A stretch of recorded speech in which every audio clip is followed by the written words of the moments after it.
नमस्कार दोस्तों, मेरा नाम दीपाली है। मैं ब्लेसिंग टीम भुवनेश्वर से हूँ। आज मैं आपके सामने पेश करने जा रही हूँ व्लादिमीर मिग्रे की रचना द कंसर्ट इन टाइगा, जो कि किताब का 8वां भाग है, उसका खंड 1 आपके सामने लाई हूँ। तो आइए बढ़ते हैं कहानी की ओर।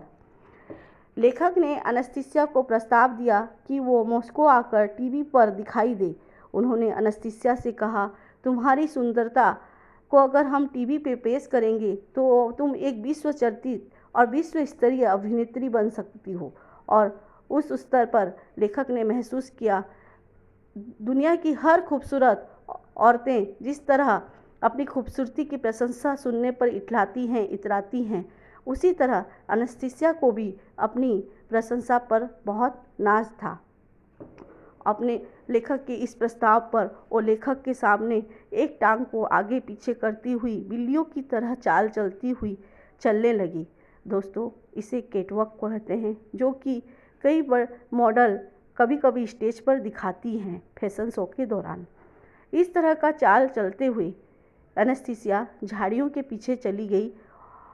लेखक कहते हैं, जहाँ पे लेखक खड़े थे वह एक मैदान था और वह चारों ओर से घिरा हुआ था। और एनेस्थीसिया झाड़ियों के पीछे से झांक झांक कर लेखक को इस तरह देख रही हो मानो कोई पर्दा गिरा हुआ हो और लेखक कोई मंच पर खड़े हों और लेखक की कुछ उद्घोषणा का वो इंतज़ार कर रही हो। एनेस्थीसिया की इस हाव भाव को देखकर लेखक मजबूर हो गए उद्घोषणा करने के लिए और एनेस्थीसिया के इस अभिनय में शामिल होने के लिए।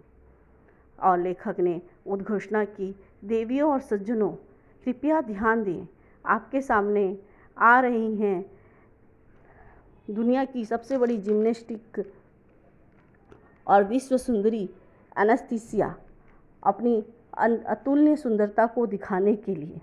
तब एनेस्थीसिया अपनी अतुलनीय सुंदरता को दिखाते हुए एक शानदार जिम्नास्टिक की तरह हवा में कभी आगे, फिर पीछे, फिर दाएं और बाएं छलांग लगाती हुई, एक हाथ से एक टहनी को पकड़ते हुए दूसरी हाथ से दूसरी टहनी को पकड़ते हुए कब अपने शरीर को चारों तरफ घुमाकर एक अदाकारा की तरह मेरे सामने आ गई।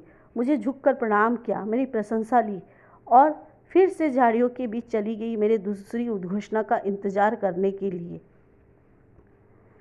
अनायास ही मुझे याद आया, मेरे कुछ पसंदीदा गीतों की कलाकारों के वीडियो टेप मेरे पास हैं, जो मैं कभी कभी शाम के टाइम अपने जहाज़ की केबिन पे सुनता था।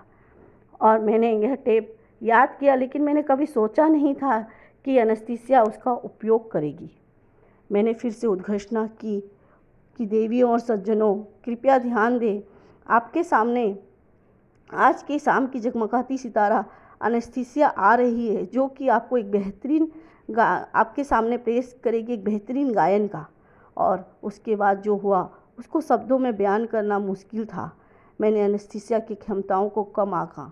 मेरे उद्घोषणा के साथ ही एनेस्थीसिया झाड़ियों के पीछे से, या कहे एनेस्थीसिया की कल्पना में पर्दे के पीछे से निकलते हुए उन दिनों के प्रसिद्ध गायकार, जो विश्व स्तरीय में बहुत ज़्यादा प्रसिद्ध थे, पर्दे के बाहर और पर्दे के अंदर, अल्लाह पुगचोपो के गानों की इतनी उम्दा नकल की मानो खुद अल्लाह पुगचो वहाँ पे आ गए। एनेस्थीसिया ने उनकी भावनाएं, उनके हाव भाव और गाने के शब्दों को इस तरीके से पेश किया कि लग रहा था कि वो अल्लाह पुगचो का नकल नहीं कर रही है, सामने खुद अल्लाह पुगचोपो गा रहे हैं।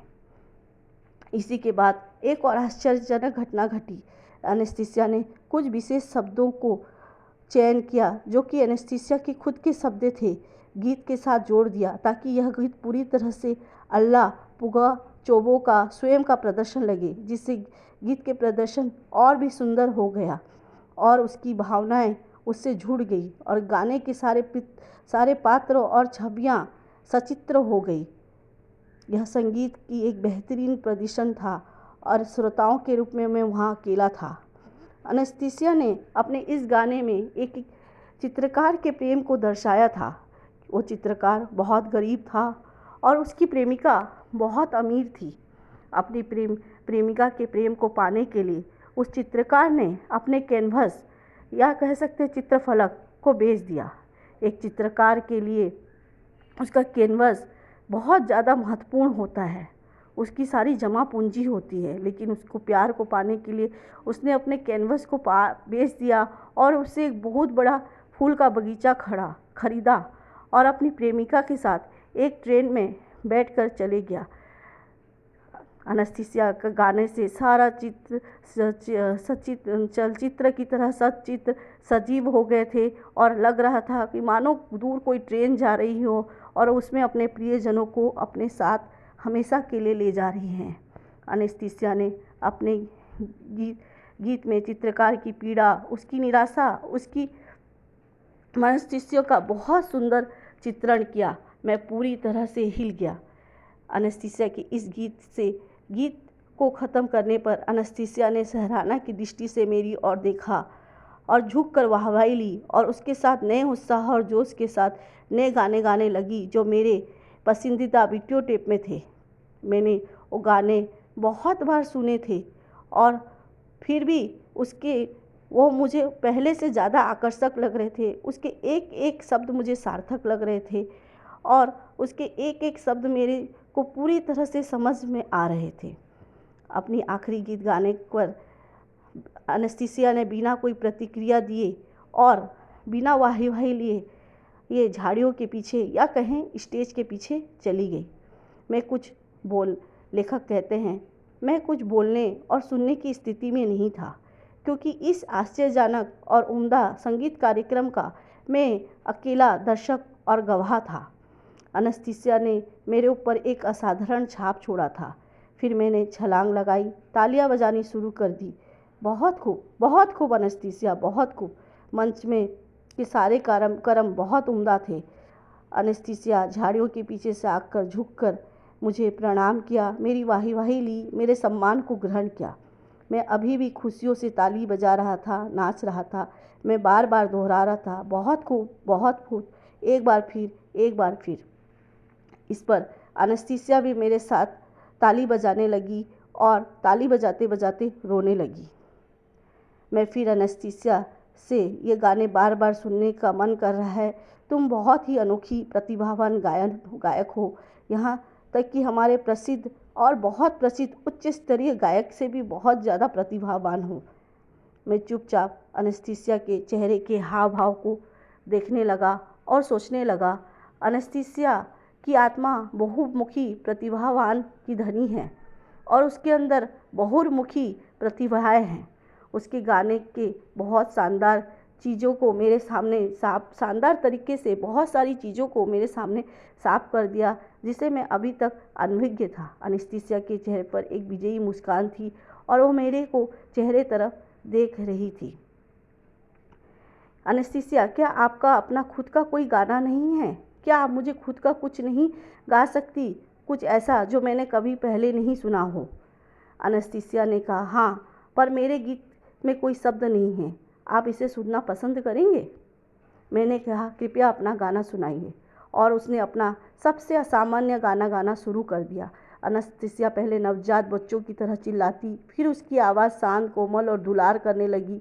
वह एक पेड़ के नीचे खड़ी थी, उसके हाथ उसके हृदय के ऊपर रखे हुए थे, उसके सिर झुके हुए थे। उसकी आवाज़ में जो कोमलता और शुद्धता थी, जो एक लोरी की तरह लग रही थी, मानो वह अपने चारों ओर किसी व्यक्ति को नींद से जगाने का प्रयास कर रही हो। उसकी आवाज़ में एक अविश्वसनीय आश्चर्य था जो पृथ्वी को अनंत में एक ऊंचाई की तरफ ले जा रही थी। उसकी आवाज़ में पंछियों की चहक, क्रिकेट के बॉल की आवाज़, मधुर